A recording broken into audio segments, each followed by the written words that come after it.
Welcome back to the channel. Today we're going to talk about something that I really had never heard of until just, a few years back, and that is skinny fat. What is skinny fat? And why is this a problem? And I think it's fascinating as you kind of dive deeper into skinny fat, what it is and why is it a problem and what you can do to actually combat skinny fat. It's fascinating because it's not going to be what you think.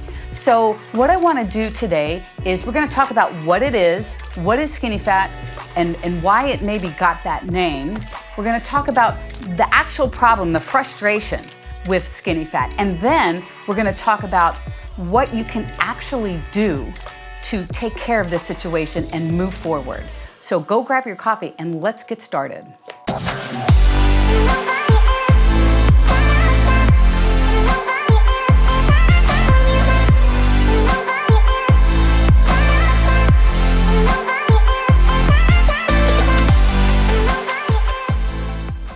Okay, let's talk about what is skinny fat. So skinny fat is basically where you're pretty lean already, you don't want to lose any more weight, but you still have that last little bit of fat. And for a lot of women, it's usually like right here, right? You got a little bit of fluff or something right here, but you don't want to lose any more weight.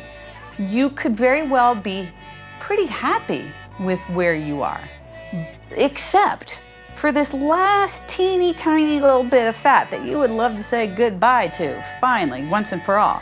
And it also could be that maybe you don't look the way you thought you would look when you weighed the amount that you currently weigh. So let's say you lost a bunch of weight, you hit what you thought was your goal weight, yet you still don't look exactly like you thought you would look. This happens a lot. But you still have that last little bit of fat somewhere that you want to get rid of. That's what people call skinny fat. You don't have a lot of weight to lose. You don't have a lot of fat to lose. You're kind of in the home stretch with fat, not weight. And therein lies the difference. We're talking about fat loss, not weight loss. You are already at the weight you want to be at, but you want to get rid of some fat. How do you do that? And why is this such a problem? So we're going to go over here next, talk about why this is so frustrating, what exactly the problem is, and then we'll move on to how we can fix it. Okay, so here's the big problem with skinny fat.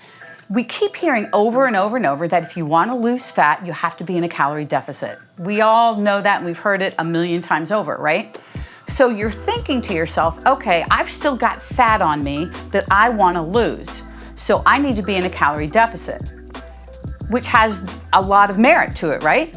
So the problem is that you are at a point where you're going to have to continuously reduce calories to the point where A, you won't be able to sustain it for any consistent length of time to probably see the results you want to see, and B, is it worth doing what you're probably going to have to do to lose that last little bit of fat in that way?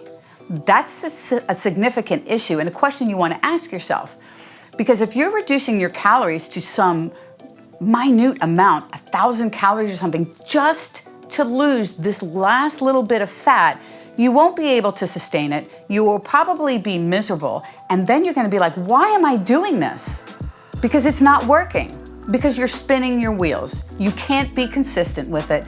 And as we all know, you have to be consistent with any of this if you want to see the results. So that's the big problem.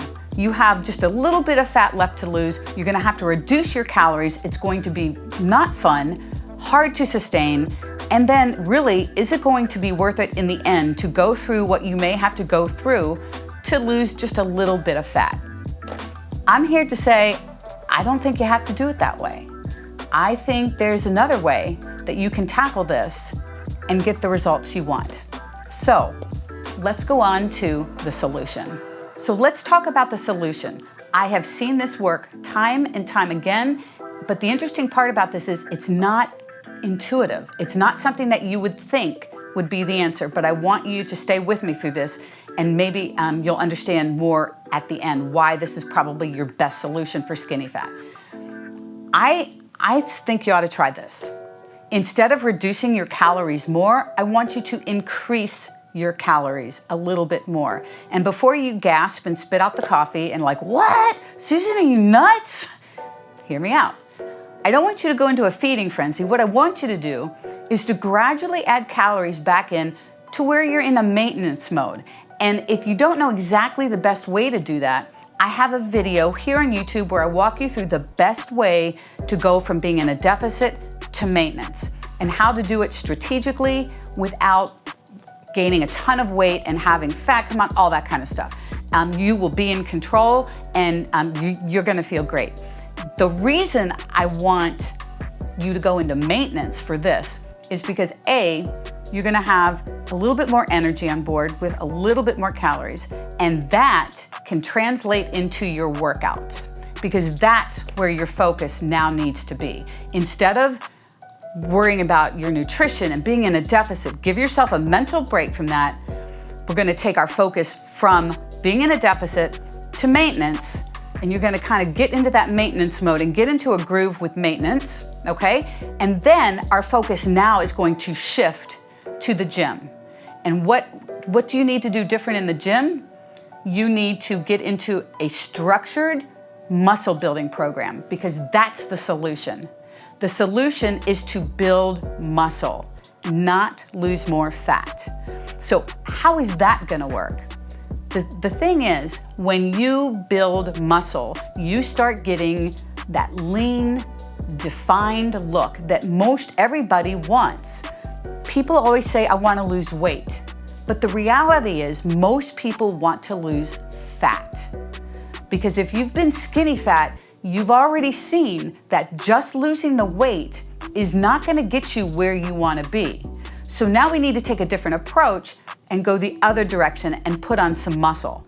Because once you start putting on muscle, that last little bit of fat that's been bothering you, you're gonna see that start to go away, because your fat's being replaced with muscle at this point, and you're going to get that lean, defined look that you want. I have people tell me all the time that they're going to the gym, they're kind of spinning their wheels or whatever, and they want to look like they lift. That's what that is. You're not going to get bulky and like the Hulk or anything like that, but you will start to get some definition to your muscles, and that's where your focus needs to be. So you get into the gym, you start bringing intensity to your workouts. That's number one, and that's super important. And what I mean by intensity is weight. You start pushing yourself out of your comfort zone and start lifting some heavy weight. You obviously want to be smart about this. You don't want to pick up a 90-pound dumbbell and expect that you're going to goblet squat with it or something like that if you've never done that before. But you stop sitting back and being comfortable with doing 15 reps of something and it feeling okay. No, it's time to now take that 15-pound dumbbell, put it down, and back down on your reps a little bit, perhaps go to a heavier dumbbell. Really make it challenging for you, to the point of the last 2 or 3 reps in your set should be super challenging, to where you feel like you're not even gonna get it. It's that challenging. When you start to bring intensity and focus into your strength training, you will feel a tremendous difference in your workouts. I think that's number one, and the key thing is bringing intensity into your workouts. Number 2, we'll piggyback on that, is you've got to get out of your comfort zone. And our comfort zones tend to be what we do well. If we do dumbbell rows really well with a 15-pound dumbbell, we tend to kind of hang out there. But that's not how you're going to build muscle. You're going to build muscle by taking yourself out of your comfort zone, grabbing a weight that's a little bit heavier, and go from there. Because I can almost guarantee you this: you can lift more than what you're lifting right now. And I don't mean by 50 pounds, but most people don't think they're as strong as they actually are. And that it gets a little bit uncomfortable sometimes. We're going into new territory, but we've got to take that step. And then the third thing I think that will help tremendously in the muscle building process is give yourself a goal that's not nutrition oriented anymore. Previously, goals were all about losing weight. I want to weigh this much, blah, blah, blah. Get away from that. Now your goal is in the gym. Let's say you want to deadlift 2 times your body weight. Cool, that's a goal that you start working towards. Let's say your goal is to get a chin-up or add more chin-ups to what you can already do. Cool, that's your new goal. Or you want to squat your body weight or whatever it is. Pick a goal or 2 in the gym that you're driven through your workouts to attain. Because once you take your focus away from losing this teeny tiny little bit of fat that you don't like, and focus on how can I build muscle and start looking lean and strong and defined, things start to change. And that's how we tackle skinny fat. That's how I tell everyone who considers themselves skinny fat to do. And even if you don't really consider yourself, quote, skinny fat, if you are trying to lose the last 10 pounds, maybe even less, the last, let's say, 5 pounds or so, and you want to get to that goal weight, again, this is going to apply to you too. You know, is it going to be worth doing whatever you may have to do to get to that goal weight? And meaning reducing your calories by however much to get there. Is it going to be worth it? Will you look any different than you look right now? And if you're not sure of those answers, then maybe it's time for you to do this as well. Put some calories back in, get more energy so you can be, you can have more intense workouts at the gym, build some strength, build some muscle, and see what happens. I see it all the time. It works. It worked for me. It will work for anybody if you take it right. So again, the solution for skinny fat, or if you're struggling to lose the last 4 pounds, 5 pounds, something like that, okay, bring intensity to your workouts, push yourself out of your comfort zone, and give yourself some performance-oriented goals in the gym. Chin-ups, deadlifts, push-ups, squats, whatever. Pick something or a couple things that you want to work towards. And that is how you tackle skinny fat. So thank you for being here. If you have any questions about this, please plop them in the comments below. And as always, we're here to help. So reach out anytime you have a question, click subscribe, and we will talk to you soon.